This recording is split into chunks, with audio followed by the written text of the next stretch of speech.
नमस्कार दोस्तों, स्वागत है आपका गुरु ज्ञान भक्तावल चैनल में। आज मैं आपको बताऊंगा कि कच्चा बीड़ा और पक्का बीड़ा किसे कहते हैं और ये बीड़ा कब दिया जाता है और क्यों दिया जाता है। क्या कारण होता है बीड़ा देने का, क्या बिना बीड़ा दिए भी कोई काम हो सकता है या नहीं हो सकता। सबसे पहले तो आप ये जानिए कि बीड़ा कब दिया जाता है। बीड़ा दिया जाता है अगर किसी इंसान को भगत बना रहे हैं, ठीक है।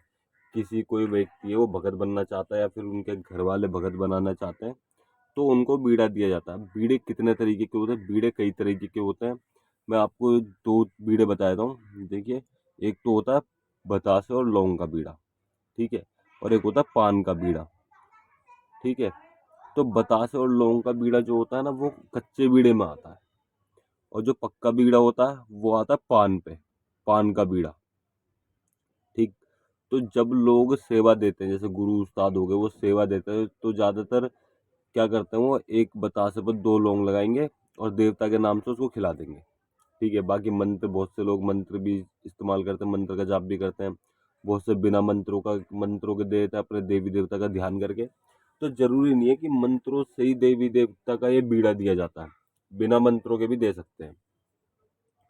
अब दूसरी चीज, तब जैसे मान लीजिए बतासे और लौंग का बीड़ा दे दिया, और बहुत से लोग तो बीड़ा नहीं भी देते, सिर्फ हाथ रख देते हैं देवी देवता का, तब भी काम होता है। बीड़ा देना देखिए जरूरी भी है और नहीं भी जरूरी, बस काम होना चाहिए सामने वाले को। वो बिना बीड़े के भी हो जाता है और बीड़े के साथ भी हो जाता है, तो जरूरी नहीं है बीड़ा, ठीक। अब दूसरी चीज की बीड़ा, अब पक्का बीड़ा कब दिया जाता है और क्यों दिया जाता है।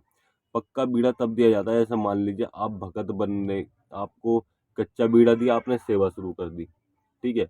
40 दिन बाद या फिर 2 महीने, जितने भी दिन की आपकी सेवा बताई आपके गुरु ने, 11 दिन, 21 दिन, 41 दिन, 40 दिन, ठीक है। उसके बाद में आपको क्या करना है, जैसे मान लीजिए आपने भगत बनने उस टाइम पे 40 दिन की सेवा के बाद आपका अखाड़ा है, ठीक है, छोटी सी 40 दिन की सेवा के बाद आपका अखाड़ा है। तो उस समय पर आपको गुरु आपको पक्का बीड़ा देंगे, ठीक। तब दिया जाता है पक्का बीड़ा, तब सेवा मतलब कि तब अखाड़ा होता है। और जरूरी नहीं है कि तब भी बीड़ा दें, क्योंकि बहुत से क्या करते हैं, काम होने के बाद भी बीड़ा दे देते हैं, बहुत से पहले भी दे देते हैं, और बहुत से सिर्फ बतासे और लौंग का बीड़ा दे देते हैं उसे ही पक्का बीड़ा बना के।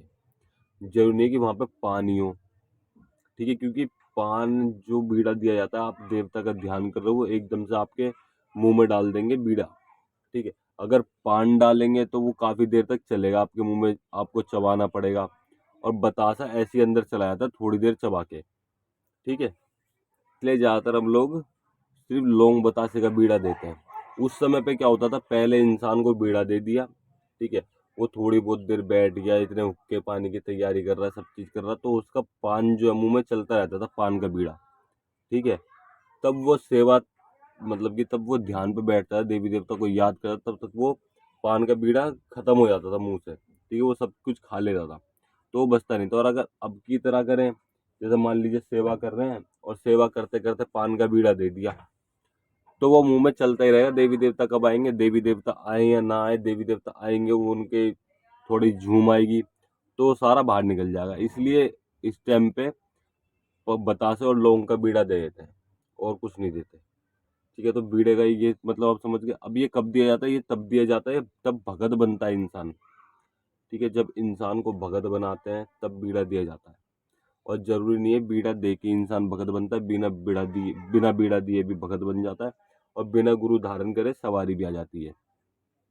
लेकिन अगर आपके शीश पे बिना गुरु धारण किए सवारी आ गई तो बहुत अच्छी बात है, लेकिन आपको गुरु धारण जरूर करने पड़ेंगे, अवश्य है ये, ठीक है, मतलब कि बहुत जरूरी है आपको गुरु धारण करने।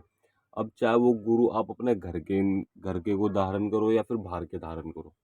अगर मान लीजिए आप अपने घर के कोई गुरु को धारण करते हो, ठीक है, गुरु धारण कर रहे हो उन्हें, घर के किसी को, आपके पिताजी हो गए, दादाजी हो गए, या फिर भाई, चाचा, ताऊ, कोई भी हो, ठीक है, उनको आप गुरु धारण कर रहे हो, तो वो आपको उस तरीके का सिखाएंगे नहीं जल्दी, ठीक है। आपको बोलेंगे क्या करेगा ये सब सीख के, थोड़ा बहुत डिमोटिवेट कर देंगे एक तरीके से। लेकिन अगर आप सीखना चाहते हो तो आप घर के गुरु के साथ साथ, मतलब कि आपने सदगुरु तो अपने घर के बना लिए, साथ में प्रेम गुरु बाहर के बना लो, आपको ज्ञान भी मिलेगा।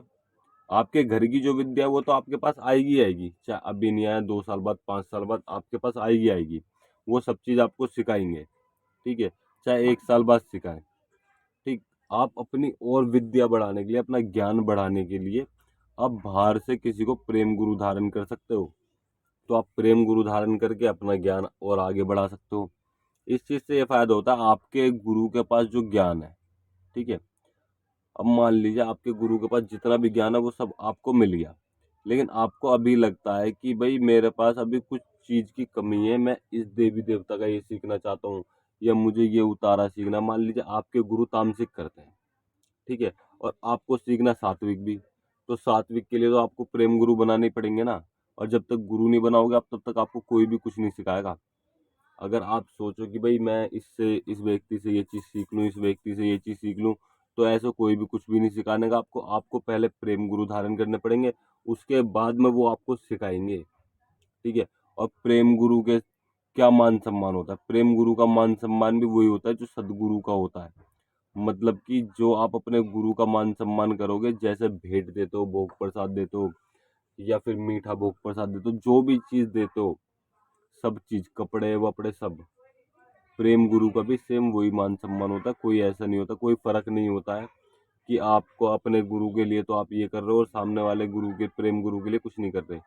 तो ऐसा नहीं है, आपको सब कुछ करना पड़ेगा। जो प्रेम गुरु ने बोल दिया भाई मुझे तो भेंट चाहिए, ठीक है, तो आपको भेंट देनी पड़ेगी। अगर उन्होंने बोल दिया मुझे तो भंडारा करवाना है अपने देवी देवता का, तो आपको भंडारा करवाना पड़ेगा। भंडारे के साथ साथ आपको उनके पूरी पैरावनी, जिसका नाम वो बोल देंगे, जिसका नाम वो बोल देंगे, उनका मान सम्मान सब चीज होती है ऐसी जैसे आपके सदगुरु की होती है, ठीक है। सदगुरु को अगर बड़ी भेंट दोगे, ठीक, तो वो सब चीज बताते हैं, अपने घर परिवार के नाम, कपड़े लत्ते के लिए, मतलब ये हर एक चीज बताते हो। और आप कुछ खुशी से अपने लिए भी, अपनी मर्जी से भी, इच्छा से भी कुछ करते हो उनके लिए, जो भी आपकी इच्छा हो वो आप करते हो। तो यही सब चीजें आपके प्रेम गुरु के लिए भी होती हैं। ऐसा नहीं है कि आपने प्रेम गुरु धारण कर लिए, अब उनके बारे में कुछ नहीं करना, तो ऐसा नहीं है, समझ गए। तो आपको ये चीज़ तो करनी पड़ेगी। प्रेम गुरु आप धारण करिए, आप उनसे ज्ञान लीजिए, उनको होली दिवाली दीजिए। होली दिवाली भी जाती है, होली दिवाली दीजिए, अपना ज्ञान बढ़ाइए, आगे जग कल्याण कीजिए। ये सब आपको करना चाहिए, ठीक है। और एक चीज़ और, भाई किसी को अगर कोई काम हो, कोई परेशानी हो, तभी मुझे कॉल या मैसेज करें, और वरना मेरे को कॉल मैसेज मत करिएगा। मेरे पास इतना समय नहीं है कि मैं लोगों की फालतू बातों के जवाब दे पाऊँ। तो देखिए, अगर आपको कोई भी शंका है, कोई भी चीज़ है, हाँ मेरे पास आप किसी भी परेशानी के लिए फ़ोन कीजिए, किसी मंत्र को जानने के लिए फ़ोन कीजिए, किसी सेवा को जानने के लिए फ़ोन कीजिए, मैसेज कीजिए। देखिए, कॉल तो मैं जल्दी से उठाता नहीं हूँ, आप मैसेज कीजिए, ठीक है। तो अगर आपको ये सब चीज़ जाननी है तो आप बेझिझक कॉल मैसेज करिएगा, लेकिन फालतू बातों के लिए देखिए मेरे पास भी समय नहीं है, और मुझे पता है आपके पास भी समय नहीं होगा। तो कृपया करके मुझे फालतू बातों के लिए कॉल या मैसेज ना करें, ठीक है। और अगर आपको हमारे द्वारा दी गई जानकारी अच्छी लगी हो तो वीडियो को लाइक करें, चैनल को सब्सक्राइब करें और बेल आइकन जरूर दबाएं, ताकि हमारे द्वारा दी गई जानकारी आप तक समय पर पहुंच सके।